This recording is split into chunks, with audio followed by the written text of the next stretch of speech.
안녕하세요, 선생님. 안녕하세요. 애동제자가 꿈 해몽 좀 부탁드리려고 선생님을 초빙했습니다. 네. 제가 손님을 보다 보니까 친정 엄마가 꿈에 저한테 오기 전에 꿈을 꾸셨을 거 아니에요.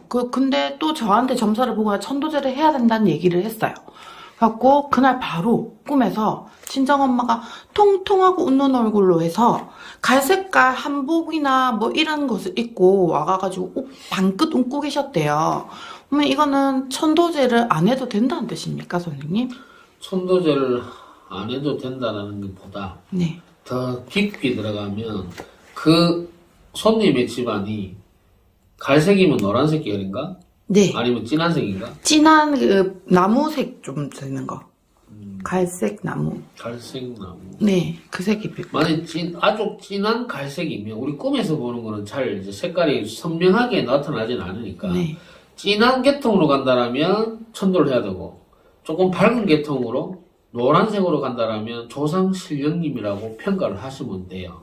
근데 돌아가신 분이 꿈에 보인다고 해서 그분으로 해석을 하면 안 된다는 거지. 그럼 어떻게 해석하노? 그 집안의 어른으로 해석을 하셔야 돼요. 분명히 돌아가신 분이 무엇을 들고 올 때도 있고 보석을 들고 올 때도 있고 이런 경우가 있어요, 꿈에. 그거는 그 당시 그 부모님을 보는 게 아니라 그 뒤에 계신 어른님을 보셔야 된다는 거예요. 그러면 이 가정에는 신줄이 밀어온다는 것을 얘기하시는 겁니다. 또는 흰색을 입고 있거나 연두색이라든지 진한 연두색, 밝은 연두색 네. 이런 옷을 입고 오시거나 어떤 금붙이라든지 또는 이렇게 짐을 싸서 온다든지 부사기에다가 또는 머리에 이고 온다든지 이런 거 뭐를 들고 온다는 거는 조상 신령님으로 해석을 하셔야 돼요. 그러면 선생님, 이분이라, 아까 그 앞에 본 사람이랑 똑같은 손님인데요. 네. 그분이 이제 시아버지에 대해서 물어보셨어요. 그리고 제가 할아버지한테 여쭤보니까 천도제를 해야 된다라고 느낌을 주셔가지고 천도제를 해야 됩니다라고 얘기를 했어요. 근데 예전에 꿈에서는 시아버지가 그 신랑 꿈에 하얀색 옷을 입고 나오셨대요. 깨끗하게. 그러고 저한테 점사를 보시고 가신 후 며칠 뒤에 신랑이 꿈을 꿨는데 쑥색깔 옷을 입고 일반인처럼 그렇게 행동을 하시던 꿈을 꾸셨대요. 이것 또한 그러면 신령님이십니까? 그러면 처음에 흰색을 입고 오신 분이랑 뒤에 쑥색을 입고 오신 분은 같은 분이고 네. 그러면 처음에는 흰색을 보여줬으니 신령님으로 봐야 되고 두 번째는 제사를 만들어야 되겠다 내지는 제자꿈이라는 거지. 천황 색깔이니까 파란 이제 연두색은. 근데 처음에 흰색을 입고 오신 분이 안 보였으면 그냥 영가 또는 천도를 해야 되겠구나라고 판단할 수 있겠지만 처음에 꿈에 흰색을 입고 왔기 때문에 그 다음 색깔이 바뀐 거잖아. 네. 그럼 신령님하고 그 다음에 인간에 살고 있던 사람들은 신줄이 있다는 거지. 연두색, 천안깃발 색깔이에요. 그러면 제자가 놓을 수 있는 가정이라는 거지. 아, 그러면 이 당사자가 시아버지 꿈을 꾼 당사 신랑이나 아니면 애기 중에서도 이 길을 가야 될 수도 있다. 있는 사람이 사주를 가지고 태어난 케이스.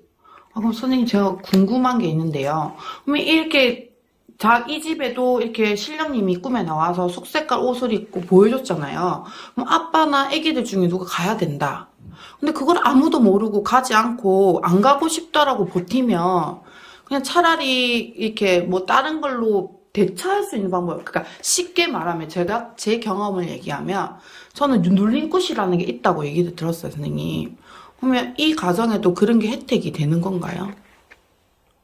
너 눌림꽃 20대 했는데 안 됐잖아. 네. 그러면 눌림꽃이라는 거는 사람이 만들어낸 거고 네. 눌러지지 않는 거기 때문에 최소한 가정에 신의 제자줄이 있다. 신의 제자가 돼야 되는 자식이 있으면 기본으로 뭐를 먼저 해야 되냐면 시댁 어른을 먼저 빌고 닦아야 되고 네. 시댁에 문제가 있는 부정이 다가 있는 거 산소, 유산, 동토, 상문부정 그 다음에 신바람이니 조상바람이니 이렇게 얘기하는 세존바람이니 이런 걸 다 닦아야 돼. 그래야 자손한테 그런 영향이 덜 간다는 거지. 근데 이렇게 했는데도 가게끔 하는 이유는 뭐냐면 그 자손이 제대로 못 살기 때문에 그 길로 가면 안 되고 이 길로 가자라고 하시는 거지. 일상생활을 하는데도 노력을 했는데도 힘들고 그 자손이 한 번씩 이제 죽을 생각을 하고 힘이 든다, 죽을 생각을 한다 이렇게 되면 가만 안 놔둔다. 제작길로 가자라고 하신다. 아, 근데 나이가 어려도 그런 건가요, 선생님? 내가 보통 우리 점사를 보게 되면 20대, 30대 애들은 될 수 있으면 하고 싶은 만큼 하고 살면서 긍정적으로 살아라 또는 직업적으로 풀어서 살아라 하지만 네. 이게 안 될 경우에는 20대, 30대, 10대도 와. 오는데 네. 이거를 해결할 수 있는 부분도 시댁 어른을 잘 받들고 잘 섬기면 안 가도 돼. 늦게 가든지 살다가 안 갈 수도 있어.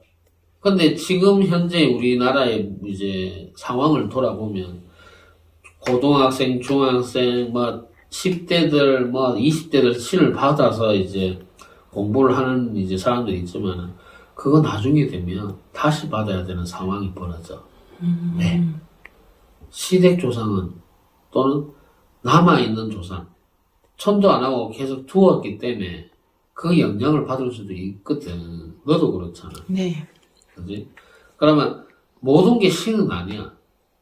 집안에 부정타가 있는 거, 조상이 천도가 안 돼 있는 부분을 하고 나면 그러한 어린애들은 안 가도 된다는 거야. 응? 미디어 잘해서 유튜브 대박치고 있다라고 해도 그거 나중에 되면 그 자손은 몸이 또 아파져. 유명한 보살 찾아갈 거 없고 유명한 보살 유튜브 볼 거 없어. 문제는 결혼을 했으면 시댁 어른을 먼저 빌고 닦으면 내 자식은 그런 영향을 안 받게 돼 있고 시집을 안 갔으면 우리 집 친정 집안의 어른의 부정이 다가 있는 걸 닦으면 돼. 근데 어떻게 닦아야 되는지 모르잖아. 그러면 믿을 수 있는 선생 또는 그래도 무당 중에도 자기 이제 욕심 없는 선생님들 이런 분을 찾아서 잘 하다 보면 돼. 근데 그조차도 힘이 드니까 요새 난리지만 방법이든 절차든 내가 가르쳐줬잖아. 네. 너도 했지? 네. 하고 나니 지금 뭐 괜찮았잖아. 그러니까 방법은 있는데 선택은 본인들 몫이니까 본인들이 잘해야 되겠지. 네. 그지? 네. 그런 것 같습니다. 선생님 오늘 좋은 말씀 감사합니다. 감사합니다.